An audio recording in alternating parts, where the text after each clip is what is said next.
السلام علیکم لسنر، آئیے اے میرا حق کے اس پراسرار اور دلچسپ ناول ڈوبتے چاند کے پجاری کی چوتھی قسط سنتے ہیں۔ غار بہت وسیع اور کشادہ تھا۔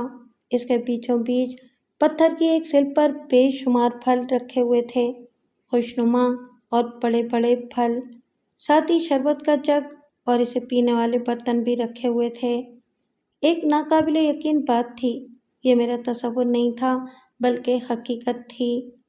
تصور میں تو ایسی کوئی چیز تھی ہی نہیں، کیونکہ میں ہر طرح سے سیراب تھا، پھر بھی انسانی فطرت کے تقاضے سے مجبور ہو کر وہاں پہنچ گیا اور پھلوں پر جھپٹا مارا۔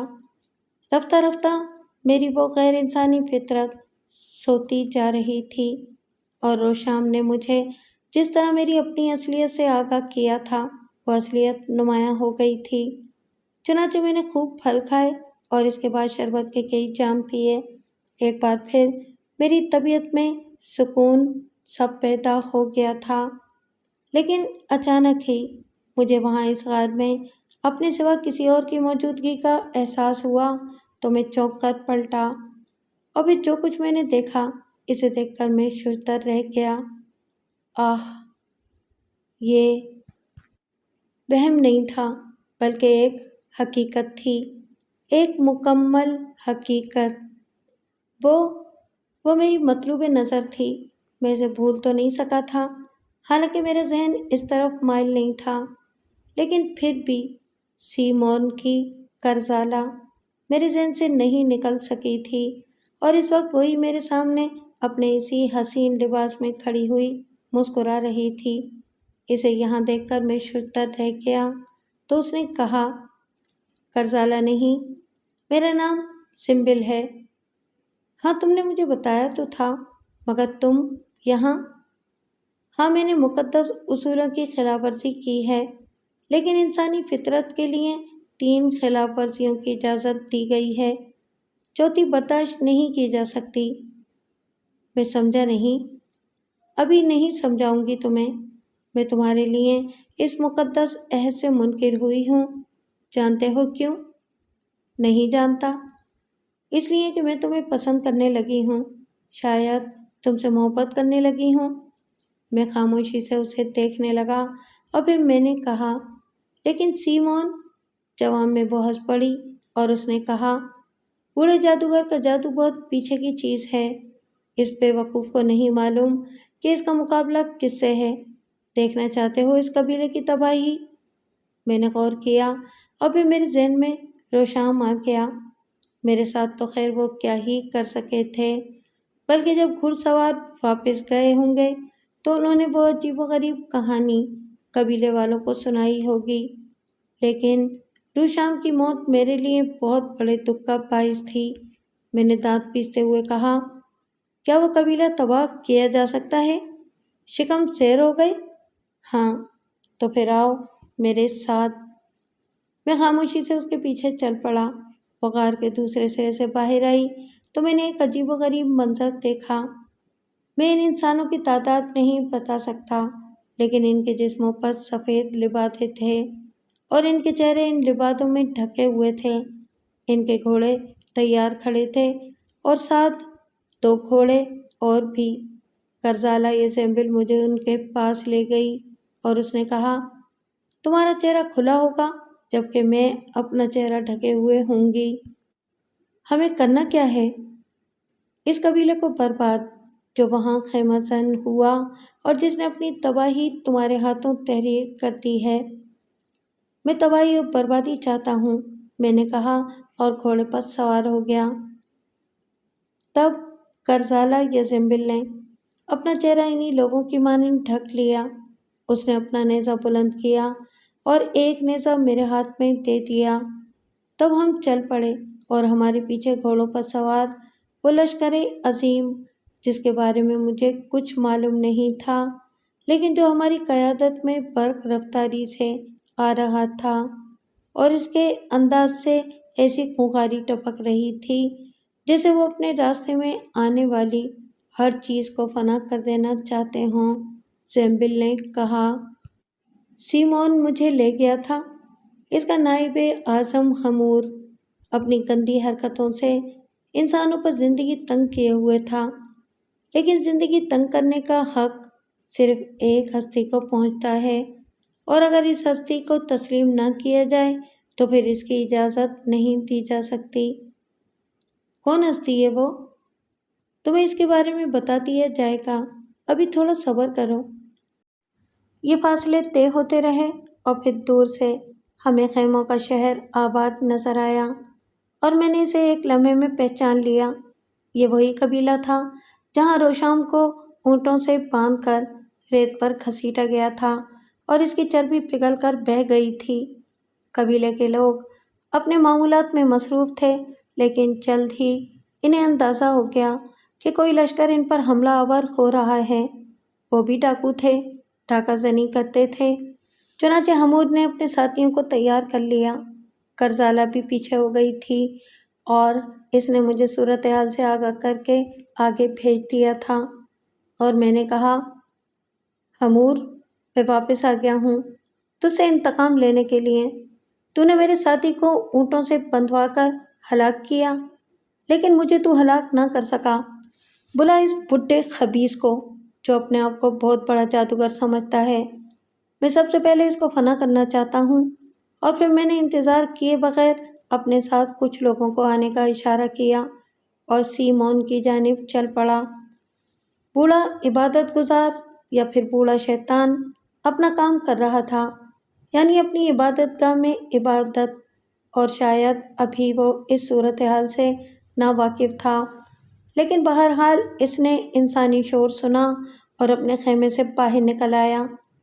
اس وقت زنبل کو شرارت سوجی، حالانکہ میں دیکھ چکا تھا کہ وہ چھوٹا سا تالاب جہاں زنبل کرزالہ کی صورت میں کھڑی رہا کرتی تھی، اس وقت کرزالہ سے خالی تھا۔ پتہ نہیں سیمون کو اس بارے میں معلوم تھا یا نہیں، لیکن زنبل بھاگ کر اس تالاب کے درمیان کھڑی ہو گئی تھی۔ سیمون باہر نکل آیا اور اس نے مجھے دیکھا۔ بوڑھے کی تیز آنکھوں نے ایک لمحے کے اندر اندر مجھے پہچان لیا۔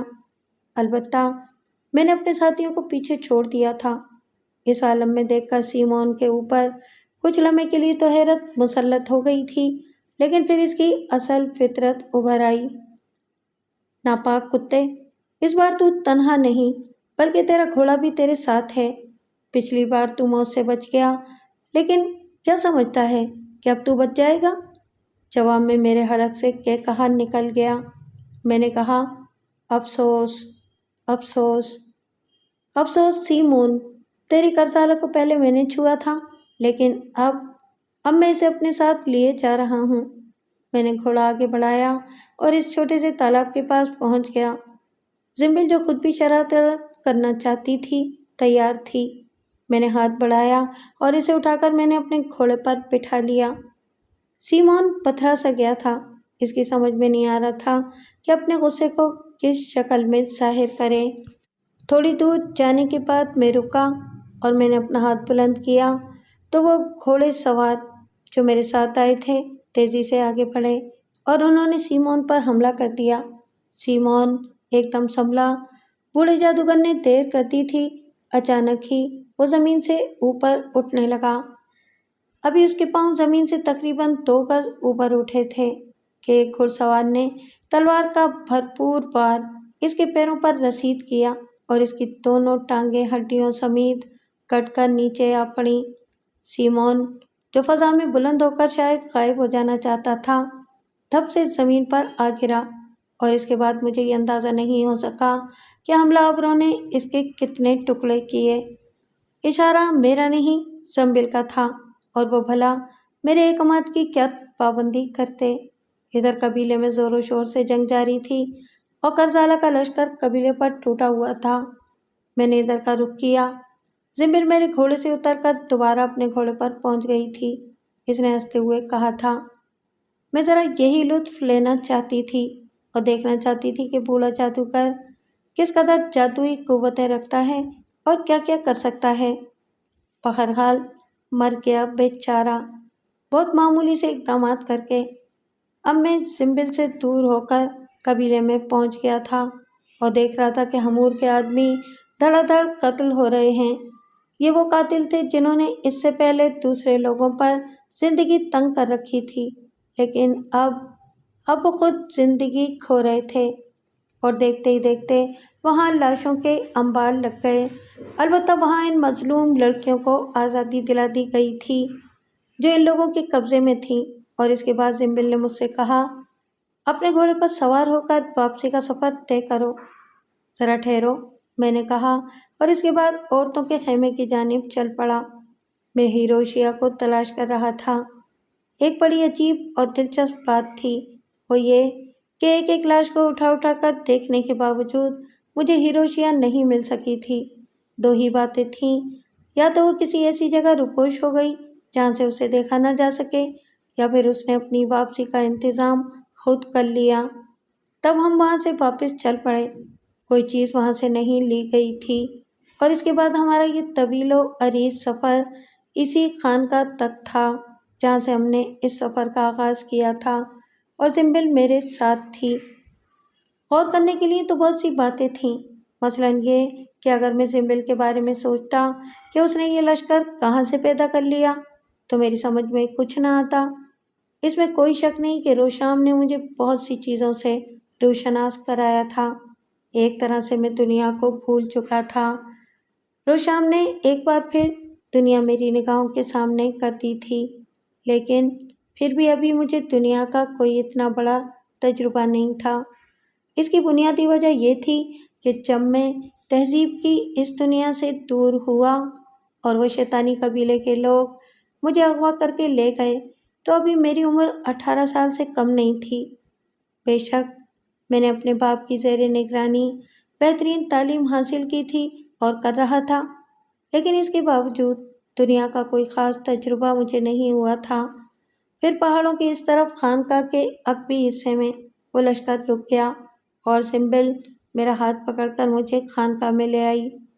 اس میں کوئی شک نہیں کہ زنبل کی قربت میرے لیے ایک عجیب دلکشی کی حامل تھی، اور اس کی قربت میں میرے دل و دماغ پر ایک سرور سا چھایا رہتا تھا۔ اس وقت بھی وہی کیفیت تھی، خاص طور سے سیمون کی موت، ہمور قبیلے کی تباہی، یہ ساری چیزیں میرے لیے باعث دلکشی تھیں۔ میں نے موت کو اتنا آسان پہلے کبھی نہیں دیکھا تھا۔ قتل و غارت گری کے یہ خوفناک مناظر پہلی بار اس انداز میں میرے سامنے آئے تھے، لیکن مجھے ان سے کوئی الجھن یا دقت محسوس نہیں ہوئی تھی، بلکہ یہ سب کچھ مجھے اچھا لگا تھا، کیونکہ ان لوگوں کے خلاف میرے دل میں نفرت تھی۔ ساری باتیں اپنی جگہ، لیکن روشام میرے لیے بڑی حیثیت کا حامل تھا۔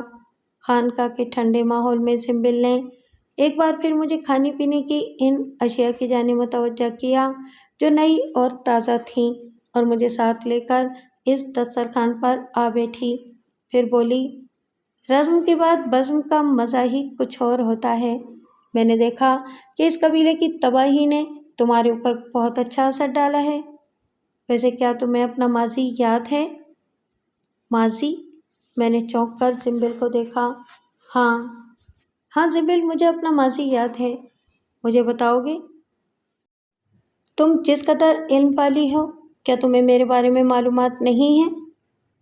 مگر تمہاری زبان سے سب کچھ سننا چاہتی ہوں۔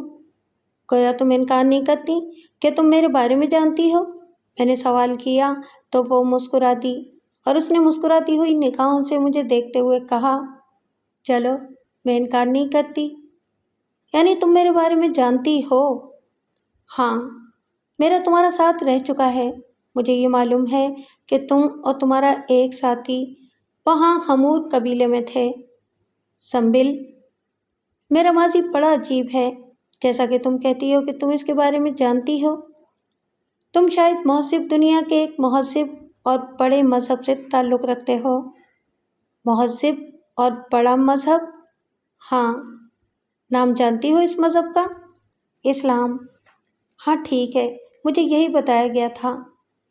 خیر، کسی مذہب کے بارے میں مجھے کچھ نہیں کہنا چاہیے۔ پھر وہ لوگ تمہیں جزیرے پر لے گئے۔ ہاں تم جانتی ہو، میں بہت کچھ جانتی ہوں۔ کیا مطلب؟ وہاں انہوں نے مجھے انسان سے جانور بنانے کی کوشش کی۔ ایسا نہیں کہتے۔ کیا مطلب؟ مجھے ایک بات بتاؤ۔ ہاں بولو، جس وقت انہوں نے تمہیں ریت کے صحرا میں دوڑا دیا تھا اور خونخوار کتے تمہارا تعاقب کر رہے تھے، اگر تم مہذب دنیا کے ایک انسان ہوتے، یعنی ان کی مانند جو ڈاکو تھے، طاقتور تھے، بستیوں کو تاراج کرتے تھے لیکن مارے گئے، کیا تم ان سے زیادہ طاقتور ہوتے؟ کیا وہ کتے تمہیں چیر پھاڑ کر نہ رکھ دیتے؟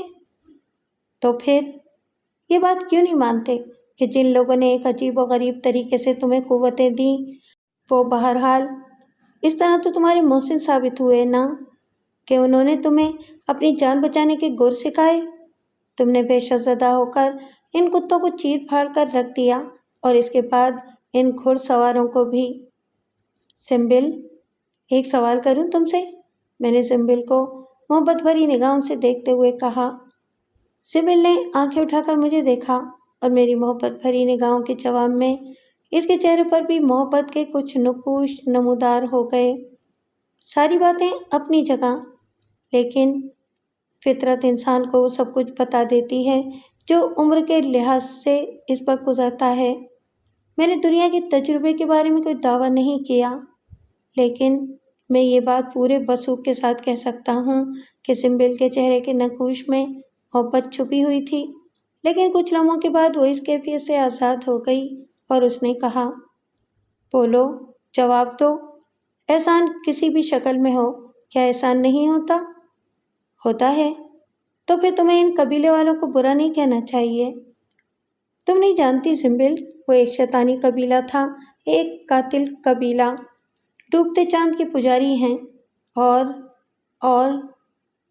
نہیں، ڈوبتے چاند کے پجاریوں کے بارے میں تم کیا جانتے ہو؟ یہ بتاؤ۔ یہی کہ وہ اچھے لوگ نہیں ہوتے۔ تم سے کس نے کہا؟ کیا تم اس سے پہلے ڈوبتے چاند کے پجاریوں کے بارے میں کچھ معلومات حاصل کر چکے ہو؟ نہیں، تو پھر؟ بس سمبل، یہ بات میرے ذہن میں ہے کہ وہ اچھے لوگ نہیں تھے۔ ایک بے مقصد اور بے معنی بات۔ کیا تم ان کے بارے میں کچھ جانتی ہو؟ ہاں، جیسا کہ میں نے تمہیں بتایا کہ میرا ایک علم تو ہے۔ میں تم سے تمہارے بارے میں بھی ضرور پوچھوں گا کہ کیا تم مجھے اپنے بارے میں بتانا پسند کرو گی؟ کیوں نہیں؟ جب دو انسان ایک دوسرے سے محبت اور یگانگت رکھتے ہیں تو سب سے پہلے ان کے درمیان تعارف ہی تو ہوتا ہے۔ میں ابھی تم سے تمہارے بارے میں پوچھ رہی ہوں اور اس کے بعد تمہیں اپنے بارے میں بتاؤں گی۔ بس، ماں باپ تھے میرے، ایک جہاز پر سفر کر رہا تھا میں، جس میں میرا باپ ایک کپتان کی حیثیت سے نوکری کرتا تھا۔ کچھ لوگ مجھے وہاں سے اغوا کر کے لے گئے اور جزیرے پر میری پرورش کی گئی۔ ایک طویل عرصہ میں نے وہاں گزارا اور میں بہت کچھ بھول گیا۔ سچ بات بتاؤں تمہیں کہ روز شام اگر مجھے میرے بارے میں نہ بتاتا تو میں نہیں جانتا تھا کہ میں انسان ہوں یا پھر جانور۔ نہیں، عارضی طور پر انسان ہو، جانوروں کی سی شکل اختیار کر جانا پڑتی ہے، لیکن انسان انسان ہوتے ہیں اور جانور جانور۔ ہاں، یہ تو ہے، آخر کار تمہیں سب کچھ یاد آ جاتا۔ لیکن اب یہ بتاؤ کہ تم کیا چاہتے ہو؟ سمبل، میں نہیں جانتا کہ اگر روشام مجھے نہ ملتا اور مجھے اس بارے میں تمام تفصیلات نہ مہیا کرتا تو میں آئندہ کے بارے میں کیا سوچتا۔ میں تو بس وہاں سے اس لیے نکل آیا تھا کہ وہ مجھ سے ایک ایسا کام کرانا چاہتے تھے جو میں نہیں کرنا چاہتا تھا۔ روشام نے جب مجھے میرے بارے میں یاد دلایا، اور روشام ہی نے نہیں بلکہ مہاکال نے مجھے میرا ماضی یاد دلایا۔ سچی بات یہ ہے کہ مجھے میرا ماضی یاد دلا کر وہ شاید مجھ سے کوئی کام لینا چاہتا تھا۔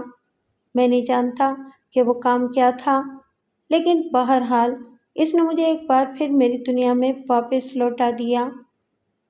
اب کیا سوچا تم نے؟ کچھ نہیں، مہاکال کے چنگل سے نکل آیا ہوں۔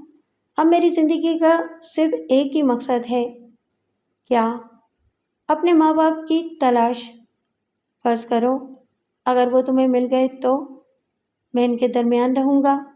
کس طرح؟ جس طرح دنیا میں لوگ رہتے ہیں۔ دنیا کے بارے میں تو تم کہتے ہو کہ تم کچھ جانتے ہی نہیں۔ جان تو جاؤں گا نا۔ ہاں، جان جاؤ گے۔ سمبل، اور کچھ پوچھنا چاہتی ہو تم میرے بارے میں؟ نہیں، میرا خیال ہے کہ تمہاری کہانی اب تک اس سے زیادہ نہیں ہے۔ تو پھر اب میری باری ہے، میں تم سے تمہارے بارے میں پوچھنا چاہتا ہوں۔ ہاں، مجھ سے میرے بارے میں ضرور پوچھو، لیکن ایک بات کا وعدہ کرو، سمبل نے گہری آنکھوں سے مجھے دیکھتے ہوئے کہا۔ بولو، اس کے بعد بھی تم مجھ سے محبت کرو گے، مجھے چاہو گے، میری کسی کمزوری کو میری خرابی سمجھ کر مجھ سے دور نہ جانا۔ یہ بات میں اپنے دل کی گہرائیوں سے کہہ رہی ہوں۔ شاید انسان ہونے کے ناطے میرے دل میں تمہارے لیے محبت کے جو جذبے جاگے ہیں، میں اپنے آپ کو ان سے دور نہیں کر سکتی۔ سمبل، میں بھی تمہیں چاہتا ہوں، میں نے نرم لہجے میں کہا، اور سمبل برف پوش نگاہوں سے مجھے دیکھنے لگی۔ پھر اس کے چہرے پر اداسیوں کی لہریں دوڑ گئیں تو میں نے کہا، سمبل، کیا سوچنے لگی؟ عجیب باتیں بتاؤ گی مجھے؟ ہاں، کیوں نہیں؟ تو یہ بتاؤ، وہ لوگ جنہوں نے سیمون کے قبیلے پر حملہ کیا تھا، وہ اب بھی وہاں رک کر تمہارے احکامات کے منتظر ہیں؟ نہیں۔ تو کیا وہ وہاں سے چلے گئے؟ ہاں۔ کہاں؟ جہاں سے وہ آئے تھے۔ کہاں سے آئے تھے وہ؟ یہ میں تمہیں بعد میں بتاؤں گی۔ تو کیا پہاڑی کے پیچھے وہ لشکر موجود نہیں ہے؟ نہیں۔ اور میں اور تم یہاں تنہا ہیں۔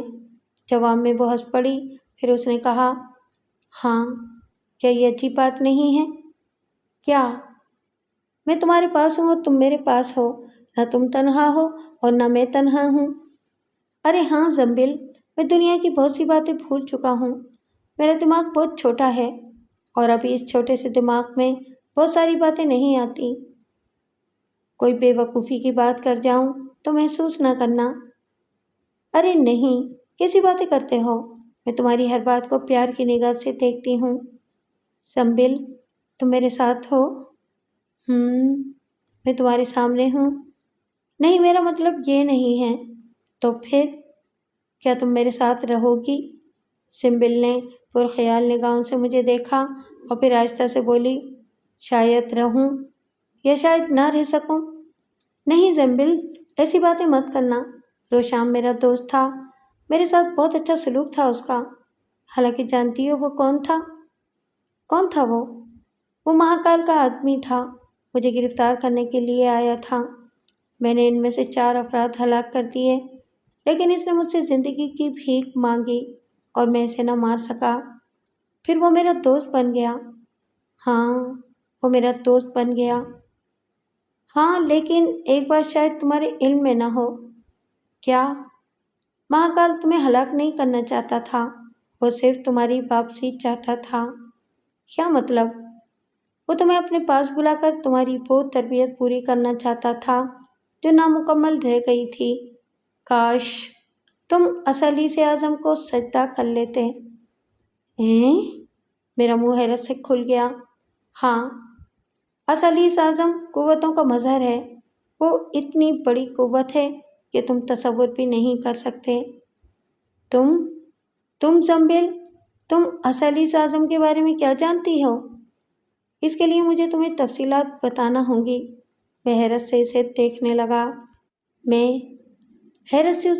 لگا۔ سمبل کا اصلیس اعظم سے واقفیت کا اظہار اور اس کے حق میں بولنا میرے لیے ایک دکھ بھری بات تھی، کیونکہ اس مردود مجسمے کو تو میں نے نفرت کی نگاہ سے دیکھا تھا، اور اب بھی میرے دل میں اس کے لیے بے پناہ نفرت تھی۔ میں کسی بھی طرح مہاکال کے کہنے پر پتھر کے اس شیطان کو سجدہ نہیں کر سکتا تھا۔ نہ جانے کیوں میرے وجود کے اندر اس کے خلاف نفرت کا ایک شدید احساس بہتا تھا، بالکل اس طرح جیسے رگوں میں خون کی روانی ہوتی ہے۔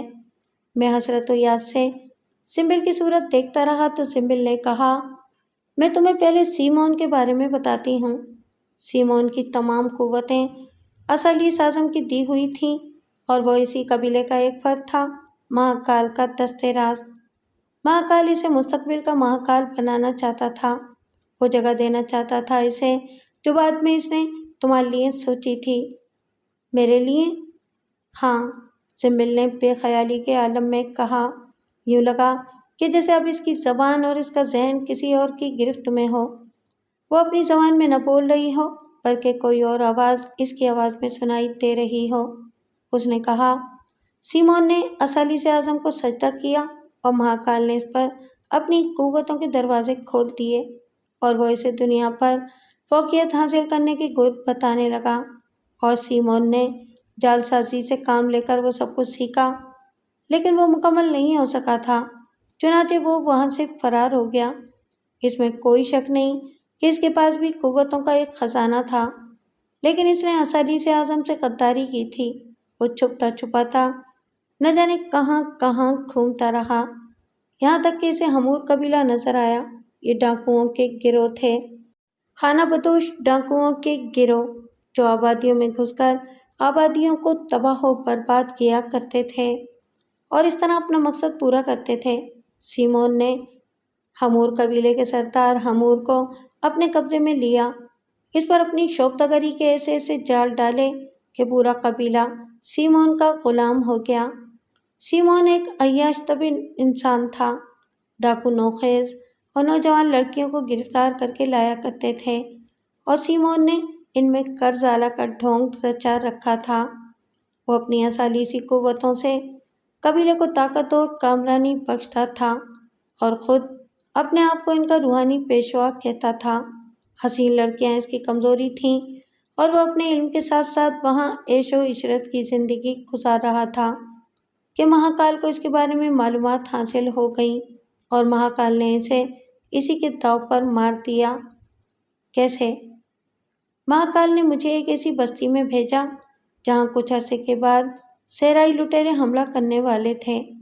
میں نے اپنے آپ کو اس وقت ان کے سامنے نمایاں کیا جب وہ لوٹ مار کر رہے تھے اور انہوں نے مجھے اغوا کر لیا۔ وہ مجھے ساتھ لے کر ہمور قبیلے میں آ گئے اور ہمارے منصوبے کے مطابق سیمون نے مجھے دیکھا۔ اس وقت ایک بہت ہی حسین لڑکی کرزالہ کی حیثیت سے سیمون کے لیے کام کر رہی تھی۔ سیمون نے اسے موم میں لپیٹ کر ہلاک کر دیا اور مجھے اس کی جگہ دے دی۔ وہ اپنی جادوئی قوتوں سے اپنی دانست میں مجھے پتھرائے ہوئے تھا، لیکن اب اسالیس اعظم کی قوتیں لے کر مہاکال کی نگرانی میں مجھے یہاں بھیجا گیا تھا۔ چنانچہ میں دوہرا کھیل کھیلنے لگی، یہاں تک کہ تم اس دن بھٹکتے ہوئے وہاں آ گئے۔ جب تم وہاں پہنچے تو میں نے تمہیں دیکھا اور میرے دل میں تمہارے لیے ایک انوکھا جذبہ پیدا ہو گیا۔ یہ ایک بہت بڑی سچائی ہے اور میں جھوٹ نہیں بولتی کہ میرے دل میں تمہارے لیے محبت جاگ اٹھی تھی، لیکن وہ خاموش ہو گئی تو میں حیرت بھری نگاہوں سے اسے دیکھنے لگا۔ جب وہ کچھ نہ بولی تو میں نے کہا، تم خاموش ہو گئی سمبل؟ ہاں۔ کیوں؟ لیکن تم بھی اسالیس کے باغی نکلے۔ اس کے لہجے میں دکھ تھا۔ میں خاموشی سے اسے دیکھتا رہا تو پھر وہ بولی، خیر یہ بات کی بات ہے، تم وہاں سے فرار ہوئے اور یہاں آ گئے تو میں بھی یہاں پہنچ گئی۔ اسالیس اعظم نے مہاکال کو حکم دیا کہ ایک لشکر بھیجا جائے جو میری نگرانی میں ہمور تک پہنچے اور سیمون کو سزا دی جائے۔ تو تم یہاں آ چکے تھے، مجھے تمہارے بارے میں بتایا گیا۔ کیا؟ میں بے اختیار بول پڑا، یہی کہ میری بدقسمتی سے تم بھی اسالیس اعظم کے باغی ہو۔ وہ دکھ بھرے لہجے میں بولی اور میں پریشان نگاہوں سے اسے دیکھتا رہا۔ بہت دیر تک خاموشی طاری رہی، پھر میں نے کہا، گویا سمبل تم اسالیس اعظم کی پیروکار ہو؟ ہاں، وہ بے تاثر لہجے میں بولی۔ اچانک ہی یوں لگا تھا کہ جیسے اس کے اندر کوئی خاص سوچ ابھر آئی ہو۔ میں خاموشی سے اس کی صورت دیکھتا رہا، پھر میں نے کہا، کیا تم ہوش و حواس کے عالم میں اسالیس اعظم کے لیے اپنے دل میں گداز رکھتی ہو؟ ہاں، اس نے جواب دیا۔ کیا تمہارا تعلق اسی قبیلے سے ہے جو وہاں جزیرے پر آباد تھا؟ ہاں، یہی سمجھ لو سمبل، مگر میں تو اپنے دل میں اس قبیلے کے لیے کوئی جگہ نہیں پاتا۔ یہ جگہ تمہیں بنانی پڑے گی، اپنے لیے نہ صحیح، میرے لیے صحیح۔ میں تمہیں کھونا نہیں چاہتی سکندر۔ تم سکندر، تم میری روح کی گہرائیوں میں اتر چکے ہو، مگر سمبل میری روح کی گہرائیوں میں ایک روشنی کی کرن ہے، اور روشنی کی یہ کرن مجھے اسالیس کا غلام بننے سے روکتی ہے۔ میں یہ کرن بجھا دوں گی، مجھ پر بھروسہ کرو، میں یہ کرن بجھا دوں گی۔ اگر تم نے اسالیس اعظم سے مسلسل انحراف کیا تو تم یقین کرو کہ اسالیس تمہیں فنا کر دے گا۔ میں تمہاری زندگی چاہتی ہوں سکندر، میں تمہاری زندگی چاہتی ہوں۔ میں تمہیں بتاؤں گی کہ جب تم وہاں سے فرار ہو گئے، اسالیس تمہارے لیے بڑی بلندیاں منتخب کر چکا تھا۔ وہ تمہیں ایسی قوتیں دینا چاہتا تھا جو اگر تمہیں حاصل ہو جاتی یا ہو جائیں تو تم دنیا کے بہت بڑے انسان بن سکتے ہو، بہت بڑے انسان۔ شاید تمہیں اس بات کا اندازہ نہ ہو کہ اسالیس اگر چاہتا تو روشام کو بھی بچا سکتا تھا، لیکن روشام نے بھی اپنے منصب سے غداری کی۔ اسالیس نے اسے تمہیں گرفتار کرنے کے لیے بھیجا تھا۔ ٹھیک ہے، مانتے ہیں ہم کہ وہ تم پر قابو نہیں پا سکا تھا، لیکن اس نے ایک بہت بڑا جرم تمہیں تمہارا ماضی یاد دلا کر کیا۔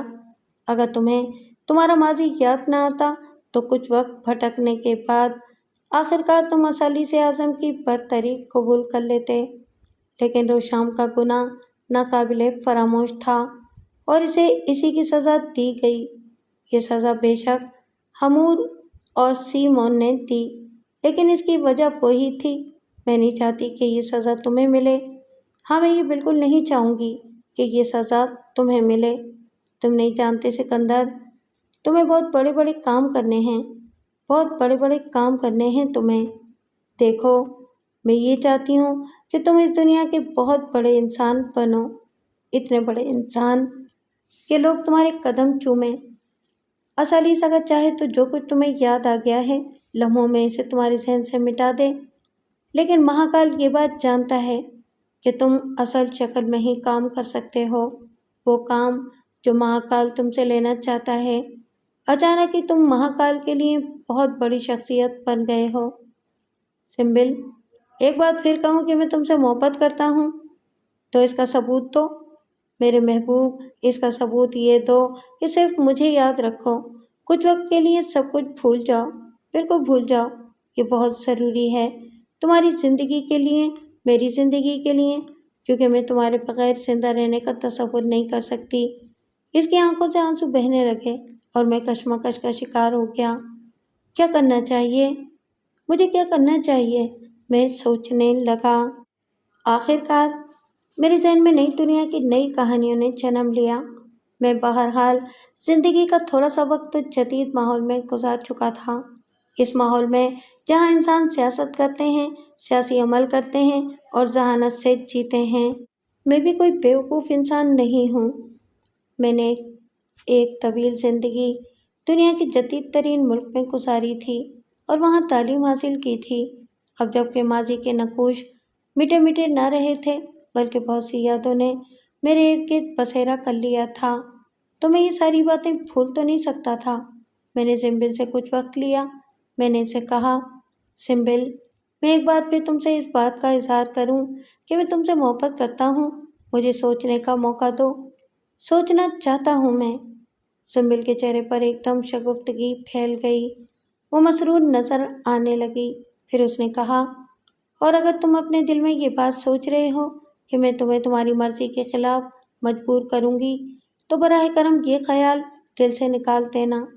کم سے کم میں تمہیں چاہتی ہوں اور میری آرزو ہے کہ تمہیں کوئی ذہنی پریشانی نہ اٹھانی پڑے۔ میرے محبوب، مجھے یقین ہے کہ تم وہی فیصلہ کرو گے جس کی میں خواہش مند ہوں۔ بہرحال آبادیوں سے دور اس ویران خانقاہ میں رات کو میں دیر تک سمبل کے ساتھ چہل قدمی کرتا رہا۔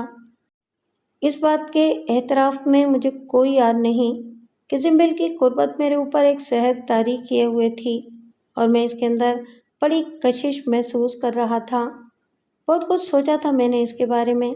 یہ فیصلہ تو میں نے دل میں یقینی طور پر کر لیا تھا کہ میں سمبل کو مایوس نہیں کروں گا، لیکن یہ فیصلہ بھی میں نے اپنے دل میں اٹل کر لیا تھا کہ کام وہ کروں گا جو میری مرضی کے مطابق ہوگا۔ ہاں، اگر مجھے اسالیس کے سامنے سجدہ کرنے کے لیے کہا گیا تو پھر میں سمبل کی یاد اپنے سینے سے کھرچ کر پھینک دوں گا، اور ہو سکتا ہے زندگی سے محرومی کا سامنا بھی مجھے کرنا پڑے، لیکن یہ تصور میرے ذہن میں اٹل تھا کہ کچھ بھی ہو جائے میں کم سے کم اسالیس کے اس منحوس مجسمے کو کبھی سجدہ نہیں کروں گا اور نہ ہی اس کے افکار پر عمل۔ پھر دوسرے دن میں نے سنبل سے کہا، سنبل، تمہاری قربت، تمہاری محبت نے مجھے ہر سوچ سے بیگانہ کر دیا ہے۔ بس اتنا سا مجھے بتاؤ کہ اس کے بعد مجھے کیا کرنا ہوگا؟ کیا تم مجھے واپس جزیرے پر لے جاؤ گی؟ نہیں، جزیرے پر جانے کا کیا سوال ہے؟ تم تو اسالیس کے مفادات کی نگرانی کرو گے۔ کیا تمہیں اس سلسلے میں کچھ ہدایات دی گئی ہیں؟ ہاں، میرے پاس پورا طریقہ کار موجود ہے۔ ابھی تو میں تمہارے ساتھ رہوں گی، تمہیں ایک ایک لمحہ بتاؤں گی کہ تمہیں کیا کرنا ہے۔ تو ٹھیک ہے سنبل، میں تیار ہوں، میں نے جواب دیا اور سنبل بفور مسرت سے دیوانی ہو گئی۔ اس نے میرے سینے سے سر ٹکا دیا تھا۔ اس کا لمس مجھے بے چین کرنے لگا، لیکن بہرحال ساری باتیں اپنی جگہ۔ وہ تو ایک بیرونی لمس تھا، ایک احساس جس کے بارے میں نے آپ سے کہا کہ میرے وجود میں خون بن کر توڑ رہا تھا۔ وہ یہ تھا کہ سارا مسئلہ ایک طرف، زندگی جاتی ہے تو جائے، لیکن وہ جذبے جن کا ابھی میرے ذہن میں کوئی نام نہیں تھا، فنا نہیں ہونے دوں گا، چاہے کچھ بھی ہو جائے۔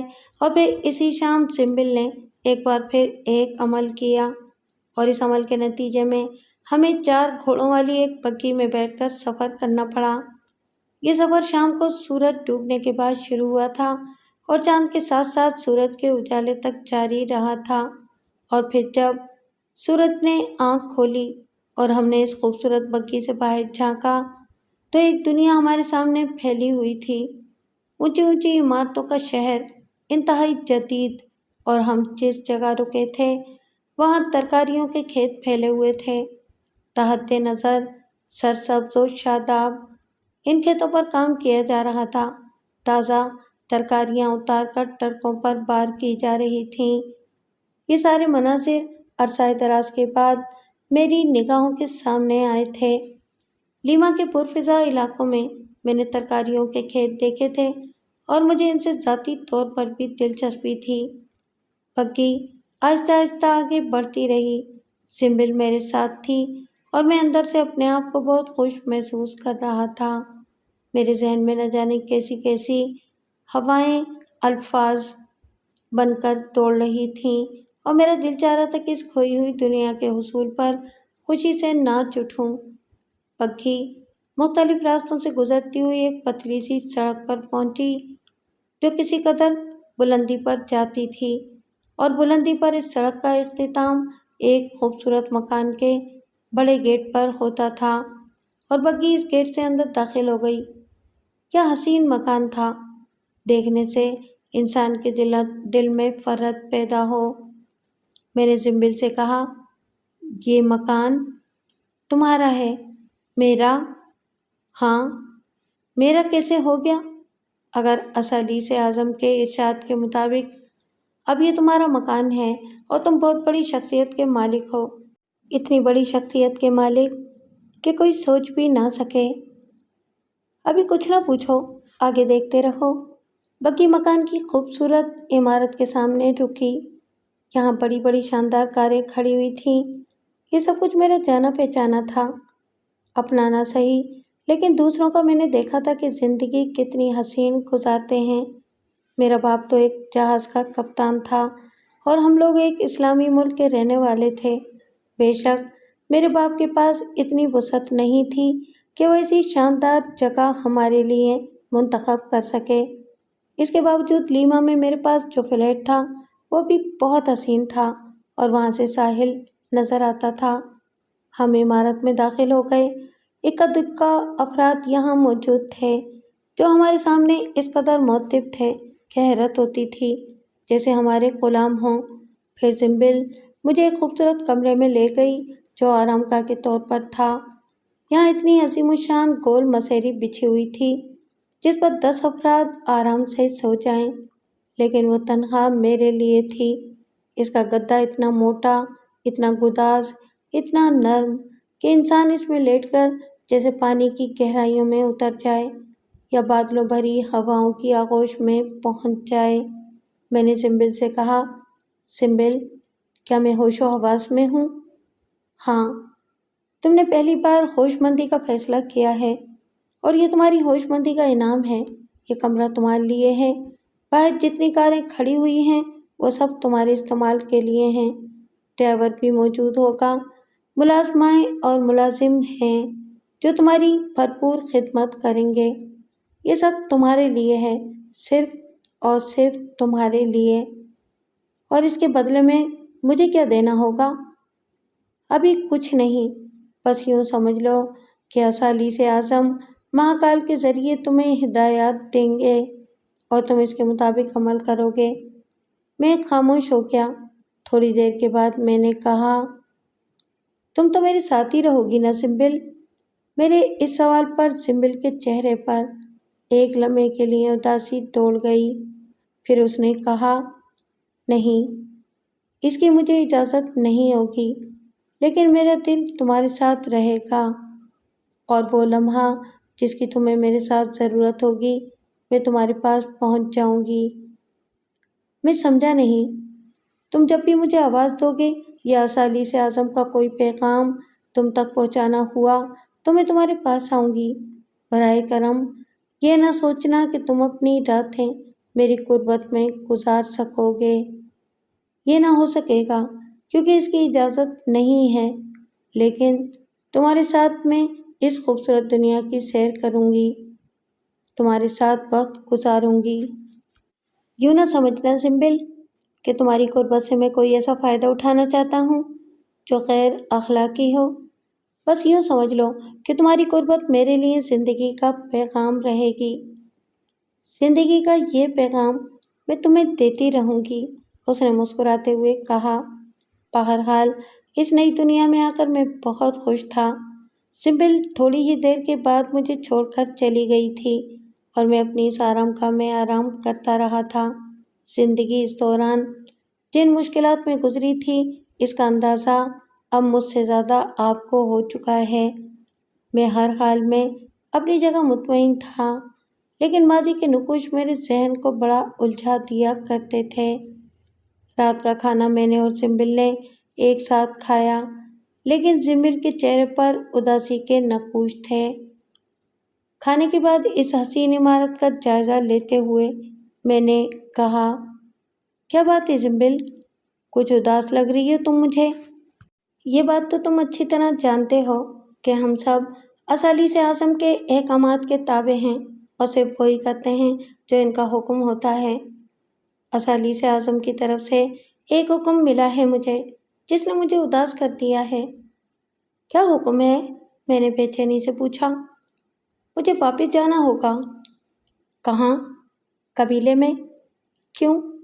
حکم ہے، مہاکال کی طرف سے پیغام آیا ہے، لیکن ابھی ہمارے پاس 2-3 دن کا وقت ہے۔ تاہم میں اس خیال سے ہی افسردہ ہو گئی ہوں، لیکن میں سمجھتا ہوں، اور واقعی یہ تو میرے لیے بھی بڑی دکھ بھری خبر ہے۔ میں تو اس خبر کو سننے کے بعد سو بھی نہ سکوں گا۔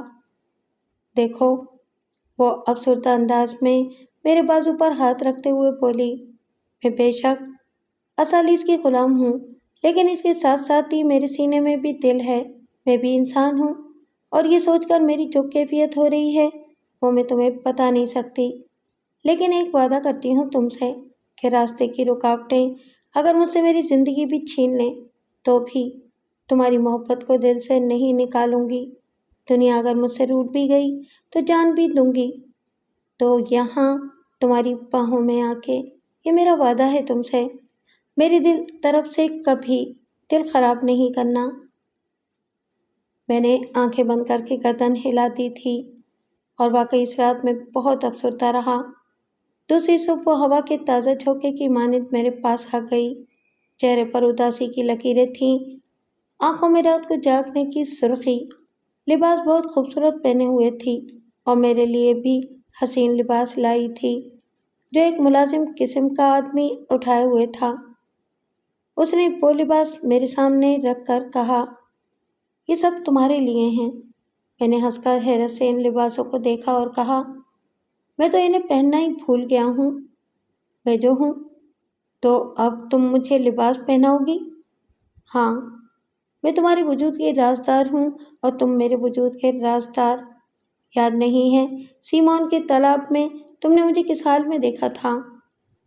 خیر، اس وقت تو مجھ پر حیرت طاری تھی، لیکن پھر بھی نہیں، بالکل نہیں، آؤ۔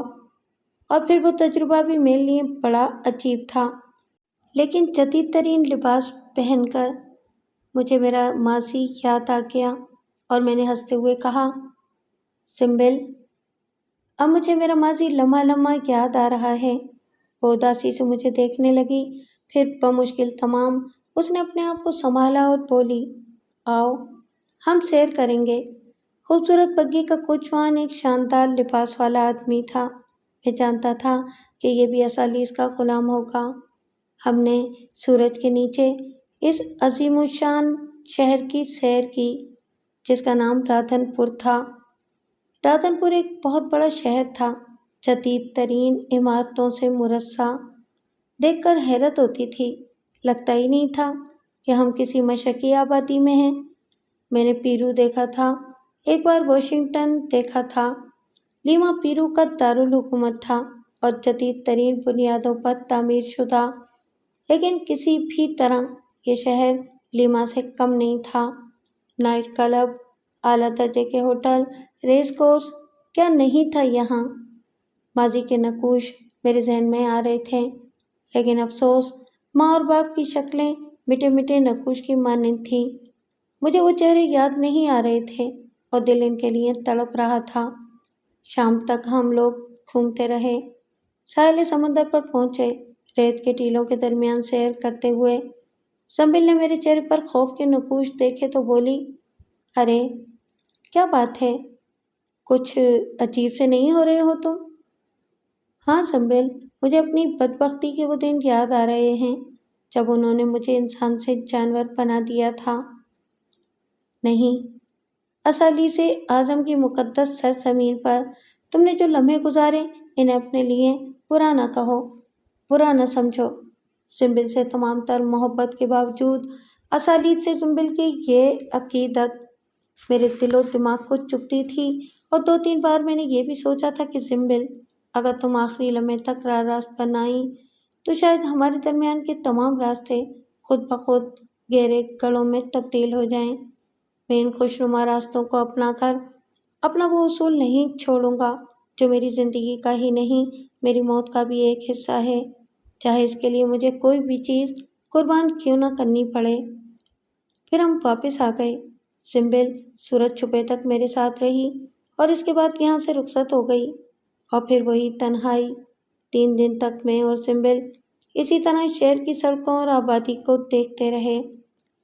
میں اس سے اب پوری طرح واقف ہوتا جا رہا تھا۔